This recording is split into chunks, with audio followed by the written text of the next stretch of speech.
Aquarians, let's see कि 8 फरवरी 2024 के लिए divine message, goddess guidance, universal message क्या है। आज यूनिवर्स आपसे क्या कहना चाहते हैं, आपसे क्या कम्युनिकेट करना चाहते हैं, आपको क्या गाइडेंस देना चाहते हैं। सो लेट्स सी कि क्या मैसेजेस हमारे पास आते हैं। Please universe, please divine power, please spirit guides, please give me the accurate message which are in our higher goods. Thank you so much.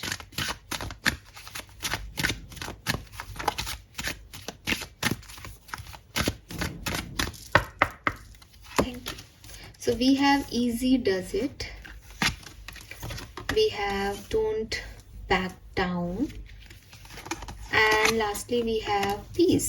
All right, और बॉटम में है compassion. Wow, it's beautiful energy Aquarius. देखिए, सबसे पहला जो card है वो है easy does it. There is no need to hurry or force things to happen. Everything is occurring in perfect timing. तो आपको यूनिवर्स का पहला मैसेज यही आ रहा है कि अगर आपको लग रहा है कि आपकी कोई सिचुएशन है पर्टिकुलर और आपको लग रहा है कि ये कब रिजॉल्व होगी, ये ऐसे क्यों नहीं हो रहा, ये ऐसे क्यों नहीं हो जाता, यूनिवर्स मेरे साथ ऐसा क्यों कर रहे हैं, या कोई काम है आपका वो अटका हुआ है, वो फुलफिल नहीं हो पा रहा, आप खूब मेहनत कर रहे हो उस पर, खूब हार्डवर्क कर रहे हो, या कल के दिन यानी 8 फरवरी को ऐसा होता है आपके साथ कि चीज़ें नहीं बन पा रही आपकी खूब कोशिशों के बावजूद। तो आपको इस बात का ध्यान रखना है कि आपको ये डिवाइन टाइमिंग पे छोड़ देना है कि अगर आपकी लाख कोशिशों के बाद भी कोई ताला नहीं खुल रहा, ज़िंदगी में कुछ चीज़ें नहीं हो रही, इट मीन्स कि उसका वो डिवाइन टाइमिंग नहीं है और डिवाइन टाइमिंग पे वो चीज़ें अपने आप खुलेंगी। यूनिवर्स आपको वहाँ तक लेके आए हैं, ताले पे आपके हाथ में चाबियाँ दी हैं, आपको ये सोचने पे मजबूर किया है कि इस ताले को खोलना है, इस परेशानी को ख़त्म करना है। इट मीन्स कि वो परेशानी ख़त्म होगी, इट मीन्स कि वो चीज़ें ठीक होने के लिए ही बनी है, लेकिन थोड़ा टाइम लग सकता है क्योंकि उसको जब जिस समय पे होना है वो तभी होगा। आपके प्रयास से वो हो जाएगा, लेकिन जब होना है तभी होगा एक्वेरियस। तो आप प्रयास करते रहो, और मतलब आप प्रयास ही नहीं करोगे तो शायद जब होना है तब भी ना हो, क्योंकि आपने कोशिश ही नहीं करोगे तो कैसे होगा। लेकिन जल्दबाजी मत करो समय को लेके, टाइमिंग को लेकर के, और फोर्स मत करो चीज़ों को, क्योंकि जो फोर्सफुली आप किसी चीज़ को करते हो, जैसे फॉर एग्जांपल कोई फ्लावर आपके सामने है और वो रोज़ है और कली है, अभी बना नहीं है पूरा, और आप उसको ज़बरदस्ती खोलने की, उसके पेटल्स को खोलने की कोशिश करोगे, पंखुड़ियों को खोलने की कोशिश करोगे, तो क्या होगा, ख़राब हो जाएगा ना, वो टूट जाएंगी पंखुड़ियाँ, कच्ची हैं अभी। तो जिसका जब टाइमिंग है जिस काम को होने का, वो काम तभी होगा। बस आप प्रयास करते रहें और शांति से यूनिवर्स में फेथ बना के रखें। Then we have don't back down.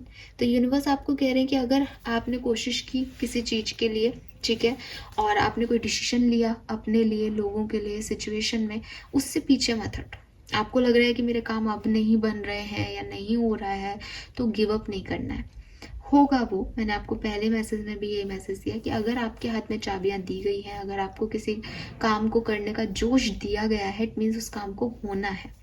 But हो सकता है कि वो उसका टाइमिंग अलग हो। आप काम करने को जारी रखें, गिव अप नहीं करना। इसका मतलब बिल्कुल ये नहीं है कि आप गिव अप कर दें सिचुएशन पे, या आप अपनी बातों से मुकर जाएं, या आप बैक स्टेप ले लें। नहीं, काम करते रहिए, कर्म करते रहिए, होगा ये काम आपका। थोड़ा सा डिले हो सकता है क्योंकि अपनी डिवाइन टाइमिंग पे होगा। Then we have peace. आपको चिंता करने की ज़रूरत भी नहीं है, क्योंकि यूनिवर्स और एंजल्स आपके सपोर्ट में काम कर रहे हैं, और वो आपको एक कह रहे हैं ना कि मतलब ये सिचुएशन आपकी, चाहे कितनी भी पैनिक हो, आपको लग रहा है कि काम नहीं बन रहे हो, बट ये सब कुछ ब्यूटीफुली टर्न आउट होगा, सब कुछ बहुत बढ़िया हो जाएगा एट द एंड। तो अभी के लिए आपको थोड़ा सा डीप ब्रीदिंग करनी है, शांति को बनाए रखने के प्रयास करने हैं, और परफेक्ट टाइम का इंतज़ार करना है विथ कर्म, अपने कर्म करते रहने हैं। And lastly we have compassion. Release judgement about your self and other. आपको जजमेंट नहीं देना कि सामने वाला ऐसा है, या सामने वाले ने ये करा, या ये सही है, ये गलत है। Focus on love and light that is with in every one. आपको ये देखना है कि सामने वाले को अच्छाइयाँ क्या है, उसने कितना आपका सपोर्ट किया है, ग्रैटिट्यूड शो करना है लोगों की तरफ। हमेशा दुनिया में चाहे कोई भी इंसान हो, आपको उन्हें सोल लेवल पे जज करना है कि वो एक आत्मा है, यहाँ पे आकर के जैसी परिस्थितियाँ होती है उसमें एक एक्ट कर रही हैं, मे भी कुछ सही एक्ट नहीं कर रही हैं आत्माएं, मे भी कुछ आत्माएं बहुत सही एक्ट कर रहे हैं, बट कोई भी परफेक्टली एक्ट नहीं कर रहा, क्योंकि सब ह्यूमन बॉडी के अंदर हैं। और ह्यूमन बॉडी की जो क्रियाएं हैं वो ऐसी होती है कि कुछ भी परफेक्ट नहीं है। आत्माएं गंदी हो ही जाती हैं, उनके कर्मों से छींटे लग ही जाते हैं। अब अगर आप भी ऐसे देखोगे, इसके स्पिरिचुअल पर्सन होने के बावजूद, टैरो कार्ड्स रीडिंग में बिलीव करने के बावजूद, हीलिंग में बिलीव करने के बावजूद कि इस व्यक्ति ने गलती की है, तो आप में और दूसरे लोगों में कोई फर्क नहीं होगा।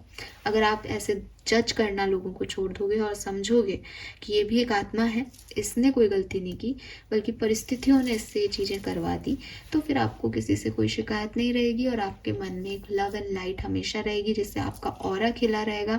आप लोगों को पसंद आओगे और लोग आपको पसंद आएंगे एक्वेरियस। तो कभी भी किसी को जज ना करें और लव एंड लाइट जो है उसे स्प्रेड करते रहें। Fine, so this is all for you. I hope कि आपसे रेजोनेट होगा। Thank you so much reading को देखने के लिए। Bye bye.